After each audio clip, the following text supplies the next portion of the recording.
I call upon the Assistant Treasurer to contribute to the debate. Thank you, Madam Speaker. Well, what an embarrassment question time was today. You had the member for McMahon ask a question about the AAA credit rating. Well, clearly those opposite have economic amnesia, Madam Speaker, because back in 1986, during the years of the Hawke and Keating governments, Labor lost our credit rating, having been downgraded both in 1986 and again in 1989. It took the Howard Costello government and the prudent economic management that they brought to Australia's fiscal situation to see an upgrade both in 2002 and 2003. As a result, both Moody's and Standard & Poor's gave Australia that AAA credit rating that we now cherish. But, Madam Speaker, who put that AAA credit rating in danger? It was those opposite. Because when we bequeathed them a pristine balance sheet with zero government debt, having paid back your $96 billion of debt, Madam Speaker, as a result, Madam Speaker... The member for McMahon will desist. Thank you, Madam Speaker. As a result of their economic mess that they left us, we were left a trajectory of $667 billion worth of debt, an interest bill of more than $1 billion a month that was just going to paying interest on Labor's debt. That interest bill would have actually headed to $3 billion a month. So, Madam Speaker, with a trajectory of growth under those opposite, spending growth was actually at 3.7%. Now, we, as a result of our measures, in just 18 months, have reduced that 3.7% to 1%. We were given the 6 biggest budget deficits in Australia's history. We were given 21,000 cheques to dead people. We were given 21,000 additional regulations. We were given a carbon tax which was ahead of the world, which suffocated big and small business alike in this country. We were given a mining tax, which we were told would produce $26.5 billion worth of revenue and only produced a bit more than $300 million worth of revenue, at the same time introducing the dangerous notion of sovereign risk and putting at risk significant investments in this country from foreign investors. Madam Speaker, that was no laughing matter. That was extremely serious. And as a result, we saw more than 400,000 jobs go in small business as Labor rotated small business ministers like it was a game of pass the parcel. We had an NBN which was over budget and under schedule and over schedule.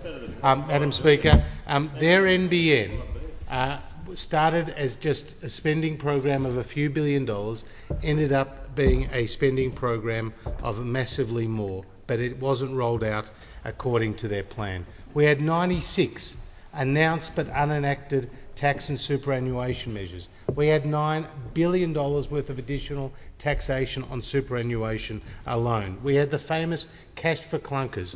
We had the cash for clunkers. We had Fuel Watch. We had Grocery Watch. We had $100,000 that was spent on fake kitchens, Madam Speaker, for the carbon tax ad. We had $75,000 which was spent on coffee machines, Madam Speaker. We had waste and mismanagement, the like of which this country has never seen. All this time, as they were running up debt, they were also given the best terms of trade in 140 years, the best export prices to import prices that this country has seen in more than a century. So as a result, under the member for Lily's watch, when he was the Treasurer of this nation, revenue actually went up 22%, but they still gave us additional spending. Now, since we've come to government, in just 18 months, we have proceeded on a much more careful and sensible path of economic reform. As the intergenerational report clearly shows, under us, the debt and deficit legacy that we were left has been more than halved. It's gone from 122% of net debt to GDP, which is the Greek-like proportions that the Prime Minister talks about, to under half of that. But there is still such a long way to go. We are creating jobs. It's the rate of 600 a day. Economic growth was 2.7% in 2014 compared to under 2% in 2013. We are building the roads of the 21st century in every state except Victoria, because the Labor government there wants to rip up the East-West Link contract, again introducing sovereign risk and costing over 7,000 jobs. We have actually stopped the boats, which is not only saving more than $10 billion, but is saving lives at sea and closing many detention centres. We've been successful in abolishing the carbon tax and getting rid of and putting in place a direct action program. We've been successful in abolishing the mining tax, as well as entering into the free trade agreements with the major economies of China, Japan and Korea. To understand the significance of that FTA with China, negotiations first started in 2005, the same year that negotiations started between New Zealand and Australia. In 2008, China and New Zealand concluded their free trade agreement, and it took a coalition government to come to power to actually conclude that FTA with China. It will produce thousands and thousands of jobs, particularly in the service sector, which is 70% of Australia's economy, but only 17% of our exports. So too with Japan and Korea, Madam Speaker, we are going to create the jobs of the 21st century. So we are doing infrastructure programs, we are doing a streamlined tax system, we are doing free trade agreements, and we are paying back Labor's debt. The other thing, Madam Speaker, is right across the economy we are starting to see the green shoots. Jobs growth is 3 times faster than it was under Labor. We are now seeing the highest level of job advertisements in 28 months.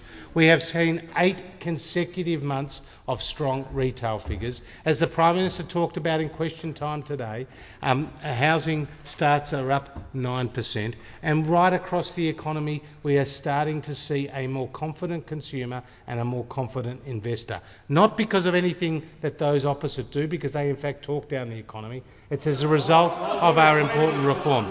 And Madam Speaker, over the next, Mr Acting Deputy Speaker, over the next few weeks, you will see us talk a lot more about small business and about families and childcare. And then, of course, in 7 weeks' time, we'll have our budget.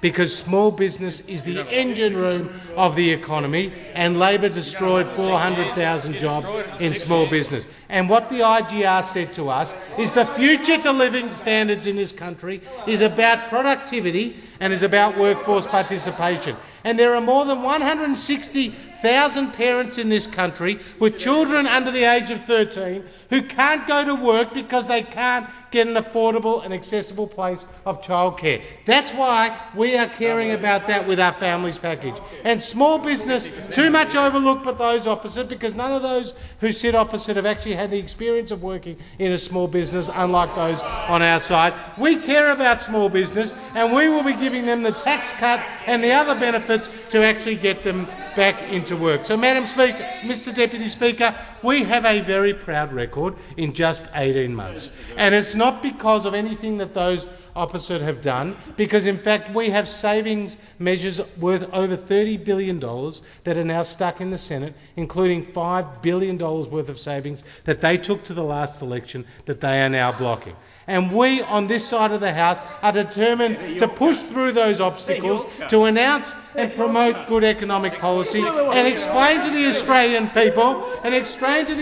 people why we are the better economic managers. And what we have seen, Mr Acting Deputy Speaker, is we've seen interest rates come down by 25 basis points. We've seen the Australian dollar come from a parity with the US dollar to now just above 75 cents. And we have also seen petrol prices drop by nearly 50%. And that, as a result, is putting money into the pockets of Australian families. That increased disposable income can actually help stimulate the economy. So economic growth is strong, much stronger than it was under Labor. Jobs growth is stronger than it was under Labor. Housing starts are up.